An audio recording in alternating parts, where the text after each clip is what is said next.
The Wrestle Ramble is proudly partnered with W Energy.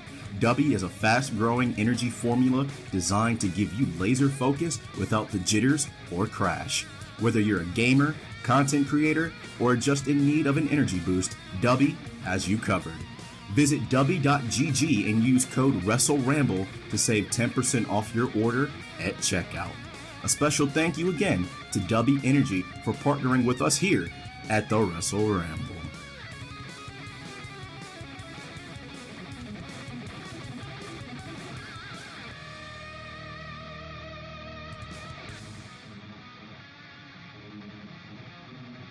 I gotta add just a little bit more emphasis. Gotta add that exclamation mark. Gotta add a little bit of extra oomph, a little extra stank.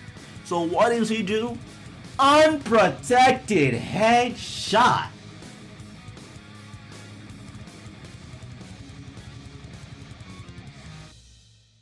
That's hot. That's hot. Ooh, it's been a minute. It has been a minute. Hello and welcome to the Wrestle Ramble. I am your host, Angelus Walker, better known as Cyber Angelus X over on YouTube, but you can call me AJ for short. Now, it's been about 3 months or so. It's been about 3 months. I was not intending on taking a break. First and foremost, let me apologize for that. I had no intentions on taking a break, but life kind of got in the way a little bit. I just had some personal things that I had to take care of. Time it slipped away from me. It slipped away. Not gonna lie, not gonna bullshit you all. Time slipped away a little bit. I should have a little bit more time in my a little bit more free time, I should say, coming up here soon.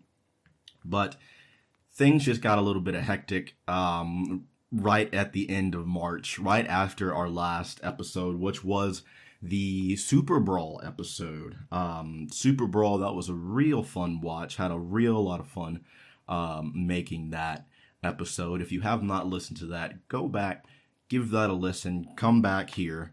My goodness. Between SuperBrawl and then today's episode, because today we're talking about Nitro. We're talking about Nitro from February 21st, 2000. So between the SuperBrawl episode and between this episode here that we're going to be talking about today, man, this is why I chose to start with WCW in 2000. Between the two shows, so many out-of-pocket things happened. So many crazy things happened. And it was just from bell to bell. Whether it's, you know what? I'm not even going to get into all the specifics. We're just, before we can even get into that, we're just going to go right into the episode. We're not going to spoil anything. So, ladies and gentlemen, it's been a couple of months. But if you remember, go ahead and say along with me. Mondays are for the boys. Go ahead and pop those cold ones. You already know what the deal is. And with that being said, let's jump into Nitro from February 21st, 2000.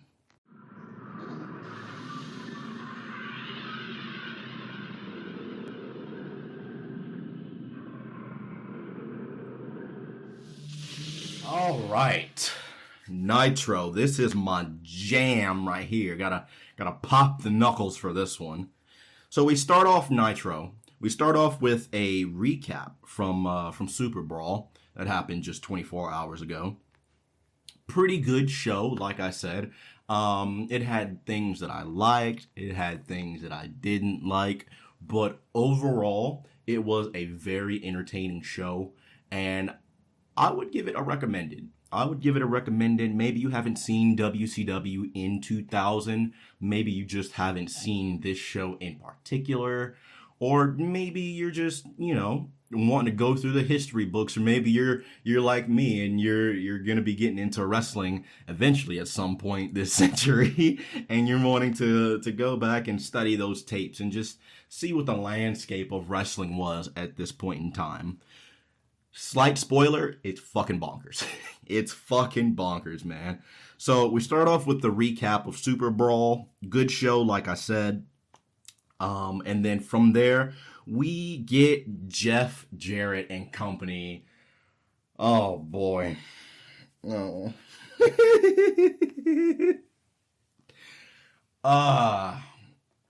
Jeff Jarrett is on his Triple H in 2005 shit right here. Oh my gosh. All right, let's elaborate a little bit on that, okay? Now before we get to that, we're live from Sacramento. Jeff Jarrett and the Harris Bois, this, I don't even know what kind of version of the NWO this is. Not one of my favorites, though. Not really one of my favorites. And you know what? Quite frankly, I'm going to just call them NWO Bluegrass Edition, because that's exactly what it sounds like. And that's how Jeff Jarrett's theme starts. Even though he's not really affiliated with Kevin Nash and Scott Hall anymore, I guess he's doing his own NWO. Even though on the last show when he came out on SuperBrawl, he didn't have the NWO intro. But now he has it here. I don't know what's happening. Anyway, NWO Bluegrass Edition, because it literally just starts off like NWO and then goes in. I don't know. I can't do it. You get the idea. So the NWO Bluegrass Edition is here. Jeff says the gloves are off, and he's gonna show what his he's gonna show what his NWO is all about.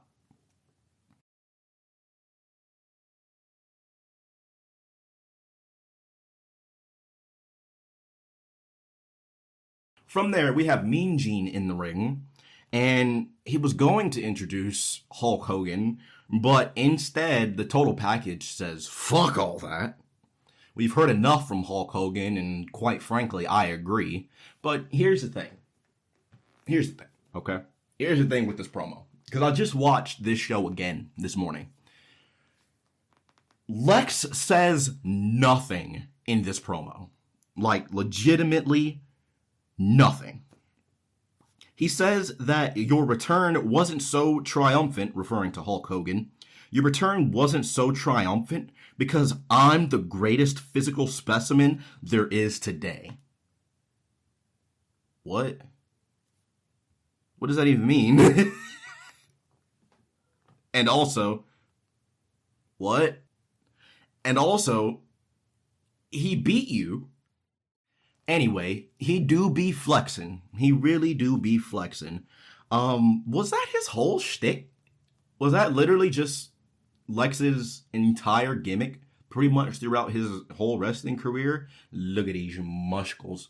This is the peak physical condition. This is the peak male physical condition. Gotta hit him with the and the But you still lost, though. He says, I have muscles. Look at me. He says, this is just the beginning, and good God, I wish it were the end. Hogan now makes his way out to the ring. Red and yellow Hogan on this Nitro set just feels so cursed, and I really don't think I could stress that enough. Like, it feels like the biggest fever dream, and I've said that in previous episodes before, and I'm going to continue to say it because, good God, I feel like I took the hardest of hardcore drugs in wrestling. You know, I'm not going to do that. Vince McMahon. Nah, really. Just, God, this feels like a fever dream. This does not feel like this actually happened. This feels like something that I conjured up in my sleep when I was like 5 years old. And I really can't describe that. It doesn't feel real. So he called, Hogan has a moment where he calls him Flexi Lexi, and you know what? That works for me. That works. I like that. Hogan lays out the challenge for tonight, and Flexi Lexi says, well, make sure you call your family first, because you're going to be going to the hospital. Hogan says, look up for me real quick. He says, I got a surprise for you, motherfucker. Look up. And he says, you see that right up there? That's a steel cage. You and me tonight. And you know what? I'm all for it, baby. Cage match here tonight, main event on Nitro. Let's do it. Let's do it. They show the cage match graphics and, bro, what in the Blade Trinity are these graphics? Like, this legit looks like something that you would have seen from the Blade movies. Like, where's Wesley Snipes? They show a replay of the guitar shot that Kevin Nash took from Jeff Jarrett just about a week or so ago. And then they also say that we'll hear from the world champion tonight, Sid Vicious. Now, earlier, I was a little bit confused. I was getting a little ahead of myself in my notes. Jeff Jarrett and the Harris brothers were simply arriving to the arena when the show started. So are Kevin Nash and Scott Hall not in the NWO anymore? I'm going to assume not. I'm going to assume that it's Jeff Jarrett doing his own thing with the NWO, and then Nash and Hall are going to do their own thing with the Wolfpack. But I could be wrong, but we'll see where it goes. Jeff says he was screwed once again, and oh, brother. Next segment, please. He says that he has a signed agreement that says if he were to lose for whatever reason in the main event of SuperBrawl, that he would get a contractually obligated one-on-one rematch. He calls the Harris Bois his trained pit bulls, and he says he's going to unleash them tonight. And right after, he tells WCW to go suck on that slap nuts. Stay classy, Jeff. Jeff in the title scene has been annoying as fuck, honestly, and I feel like I'm just seeing the beginning of that, and that makes Jack a sad boy, because my God, the TNA vibes here are so real. Like, it really feels like right after WCW went out of business, Jeff was like, I'm gonna go take a vacation for about 6 months or so. He came back and he was like, you know what? WCW went out of business. What if we just did WCW? I just kept my whole shtick and we just did it under a different banner. And thus, Wapayao. There you go. TNA. Sid is just now getting here because what's a call time? Kidman and Tori are backstage now. Kidman can't find his camera. Thank God. Enough with the stupid camera. I like Billy Kidman, but my God, I do not like this fucking camera stick. Tori says maybe somebody stole it. And Kidman says, I hope not. I hope so. Back from commercial, Medusa is backstage and she realizes that she wasn't booked on the card, and she says that why do they think that she would want to travel halfway across the country to not even wrestle? She then destroys the whiteboard that had all of the matches listed on it, and she destroys it while saying that she wants a women's division. Next up, we have Kidman and Tori making their way out to the ring. While Kidman is making his way out to the ring, Mark says maybe the dishwasher at home is broken, or maybe the floors at home need waxing. Well, that's what she should be doing instead of focusing on wrestling, referring to Medusa. Oh, boy. This is... This is... Oh, man, I don't even know what to say about Mark's character here. What a fucking putz.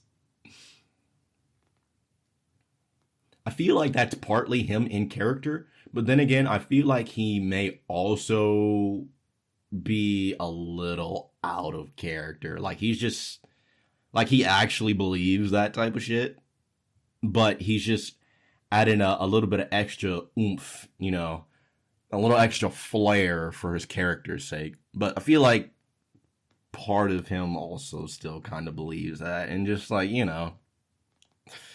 different time period, I guess. So our match that we have coming up is Billy Kidman versus Lash LaRue, the Raging Cajun, I believe that's what his nickname is, referring to Lash LaRue. I couldn't even finish making this last note, because if you didn't know, I take notes while I'm watching the the episode, whatever episode that I'm watching, I'm going through my notes. I literally could not even complete that last note before the match was over. Why was the match over?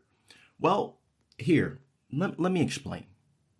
I ran the time for this. This match was 46 seconds old. 46 seconds before the Harris Bois came out, fucked everybody up, and hit a couple of H-bombs. Is that what that's called? Preparation H-bomb? I don't know. Pepto-Bismol H-bomb? I don't... Something to that effect. The Harris Bois came out here and they had no fucking mercy. They said, fuck you, Lash LaRue. Fuck you, Kidman. Fuck your stupid camera. And you know what, Tori? How about you come with us? We'll hang out for a little bit. So the match gets thrown out. And they say that Jeff's letter has been delivered to WCW authorities, and they're making sure that it's authentic. Authentic? Authentic? You're looking for authentic? This man, Jeff Jarrett, stood right on the stage and said, oh yeah, the writing might be a little off. That's just what happens whenever you take a 6-string to the head. He literally just stood up there and pretty much told you, yeah, I just forged this man's signature on here just to get a world championship match again. And y'all are sitting here like, oh, well, they have to check and make sure that it's authentic. What? What? Bitches, no, it's not authentic. What? You know this. So the match gets thrown out. H-bombs for everybody. Fuck the cruiserweight division. And our next shot is Vampiro brooding backstage. Coming back from commercial break now, we are actually treated to the kid cam. Somebody is spying on Buff Daddy and Symphony, who's just here hanging out. And Buff Bagwell is pretty much like, Symphony, why exactly are you with the Maestro? He's small fry. Why don't you come get a piece of the Buff Daddy? And she says, no, Maestro's my boyfriend. I'm good. Thank you, but no thank you. Mark says, I can't believe Buff took no for an answer. What do you mean by that? Mark then says that Jeff has taken the name of the NWO, going back to that for a second again. He says that Jeff has taken the name of the NWO and made it something bigger and better.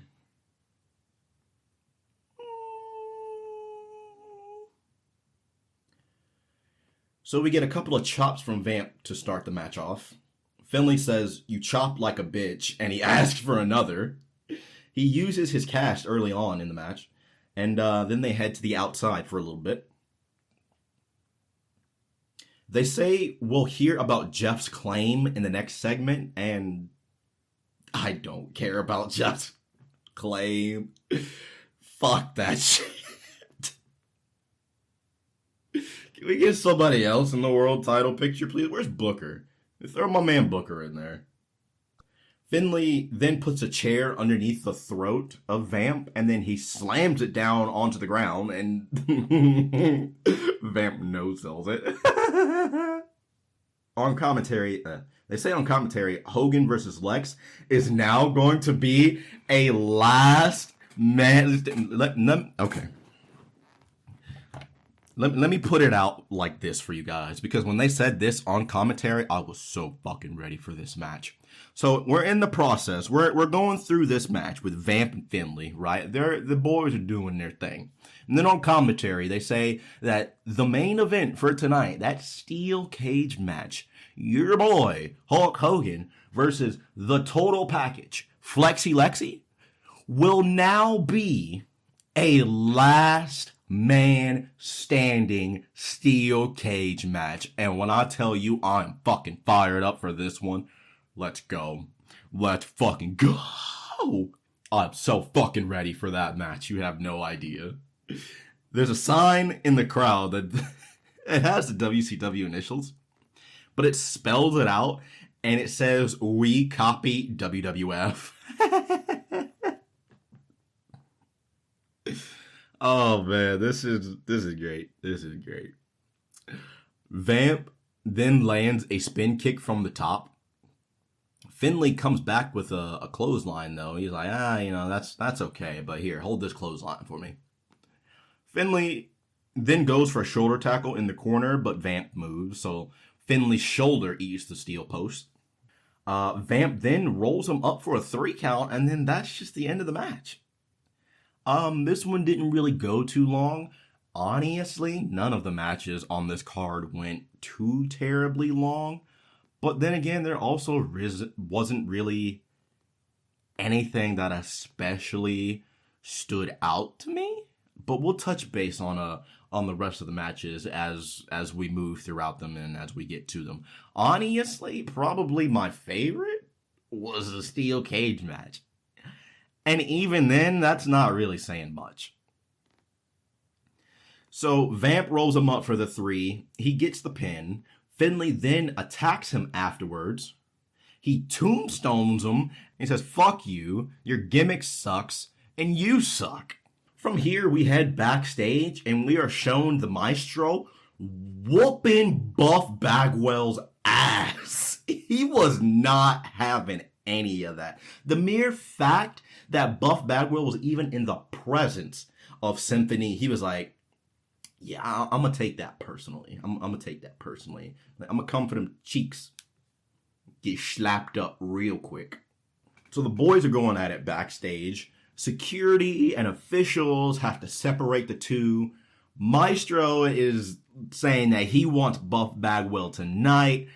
The match gets made. It's official. Buff Bagwell versus the Maestro with Symphony here tonight on Nitro. Maestro's looking like he's got a bit of a mean streak going. He was like, hey, you mess with my lady, you mess with my good times, you mess with my loving, you got to get the pain, I'm going to whoop your ass. It's nothing personal, but this my lady, this my love, this my hon. Got to take that personally, my guy. So from there, our next shot, we see Medusa whispering something into La Parca's ear, and he says, "Sí, señorita." This show, bro, why is she whispering in his ear? Well, at this point in time, we have no idea. We'll touch base on it here in a second, but at this point, we have no idea what's going on. We just know that we saw Medusa earlier. She was taking her frustrations out on a whiteboard like it owed her money. So this show is all over the place. This show is all over the place. There is so much happening, and I love every single second of it. We have NWO Bluegrass Edition over here running roughshod. The Harris Bois are just whooping everybody's ass. Flexi Lexi and Hulk Hogan are going to be in a last man standing steel cage match. SuperBrawl literally 24 hours before was just crazy, bro. And now we have Maestro whooping Buff Bagwell's ass. We got something going on with Medusa and La Parca. Like, it's just crazy. It is crazy. There's no rhyme or reason. Things are just happening. They're throwing shit to the wall to see what sticks, and I'm here for it. This is my type of wrestling right here, boy. Okay. Got to readjust here for a second. Sorry if you hear my chair. I have to get a new one. This this one I've had for about 3 years now, and it's holding on for dear life. Coming back from commercial break now. Coming back from the break, we are greeted to the Nitro Girls. The Nitro Girls are here dancing in the ring, and the one on the left looks a lot like Paisley. Not entirely sure if that's her. I'm assuming it might have been her, but I can't say for sure. It was kind of hard to tell. Regardless, though, she is not on step with the other two dancers here, and it looks like it's her first time dancing with these two, and you can tell. We're then shown Mean Gene, and he's interviewing Booker T, or excuse me, Booker. Don't call him T. And apparently, Booker is facing Big Vito tonight.